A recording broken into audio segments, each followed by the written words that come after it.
Have you ever tried to read a scientific paper and just felt your brain start to short circuit? I mean, you're staring at the page, you recognize all the words individually, but when they're strung together, nothing. It's like they refuse to make sense.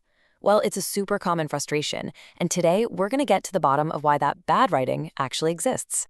Okay, so let's just dive right in with a real-world example. We have all been there, staring at a sentence just like this one, pulled from an actual research paper. It feels less like reading and more like trying to crack some kind of secret code, right? You read it once, you read it again, and you're still not totally sure who did what or what it even means. And this slide just perfectly lays out the mystery for us. On the left, you've got that original, dense, abstract. But on the right, a totally clear, simple rewrite that says the exact same thing. So that begs the question, why on earth would really smart people choose to write in such a complicated way when a much simpler version gets the point across just fine? Now, the knee-jerk reaction, of course, is to just say, well, it's just bad writing. It's packed with clunky jargon, awkward phrasing, and it just puts this huge strain on your brain for no good reason.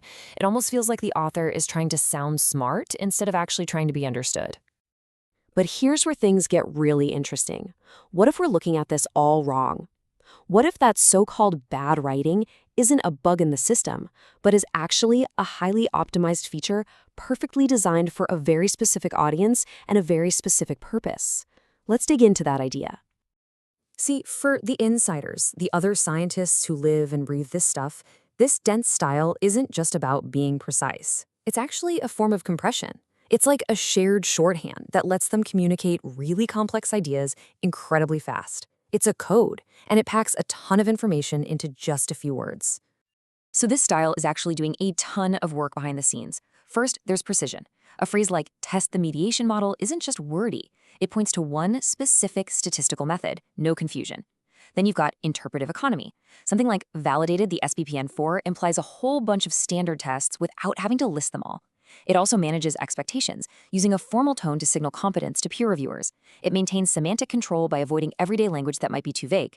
And maybe most importantly, it's an in-group signal. It's like a secret handshake that says, hey, I'm one of you. I belong here. So in effect, the difficulty of the language works as something we can call an adaptive filter. You can think of it like a protective membrane around the scientific community, carefully controlling what gets in and what stays out. Now, this barrier isn't meant to be mean or elitist. It's more of a defense mechanism. It protects the field from just noise. It filters out misinterpretations and uninformed opinions that could derail the very specific, very technical conversation happening among experts. The spam filter analogy is perfect, right? It totally reframes the problem. The style isn't necessarily designed to keep you out. It's designed to keep the entire conversation from turning into an overflowing inbox of spam that nobody can process. It keeps the signal high and the noise low. But here's the really wild part. This isn't some kind of conscious conspiracy. It's not like academics are all sitting around scheming, okay, how can we write this to be as obscure as possible? The process is way more subtle than that. It's emergent. The academic system itself actually selects for this style. Think about it. Writers who adopt the correct tone get rewarded. They get published, they get grants, they get cited. But writers who sound too much like journalists, they face friction. Reviewers might call their work unsophisticated, even if the ideas themselves are groundbreaking. And you can see this in the data. Just look at this research from Helen Sward. In the papers she studied, a full 100% of evolutionary biologists used personal pronouns like I or we. But get this. In education research, only half of them did. So why the huge difference? Why would two scientific fields have totally opposite rules about something so simple? Well, it's not random. It's powerful proof of this systemic selection at work. Both fields are doing what's called boundary work. They're drawing a line between the researcher and the subject. They just happen to do it in stylistically opposite ways because that's what works best to lower the cognitive load for their specific audiences. And all of this leads to a fascinating paradox about how big ideas actually get out into the world.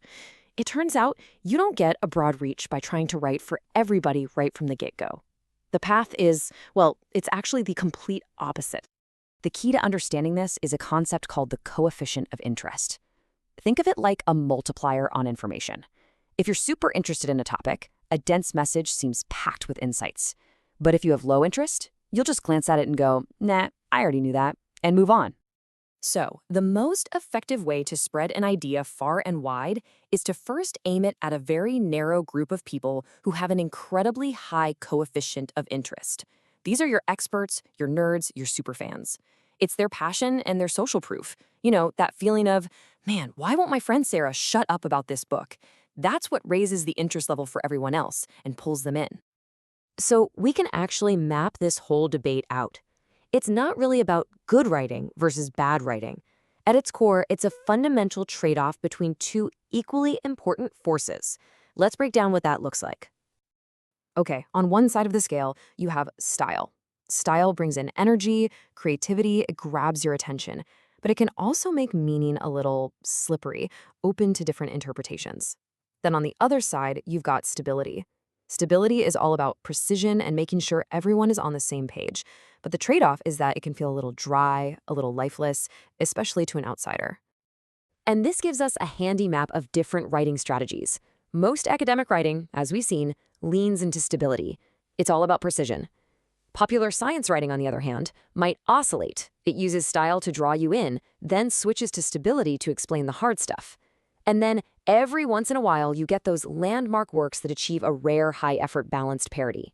They're precise enough for the experts and stylish enough to completely change the conversation for everyone.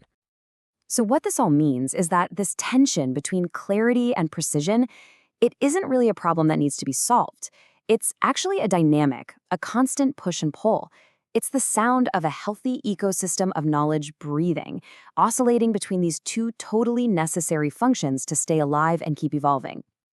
Which leaves us with one final, kind of provocative thought to chew on. A balanced framework, like the one we just went through, helps us understand the world in a really nuanced way. But let's be honest, it's often the simple, loud, one-sided arguments that grab the most attention.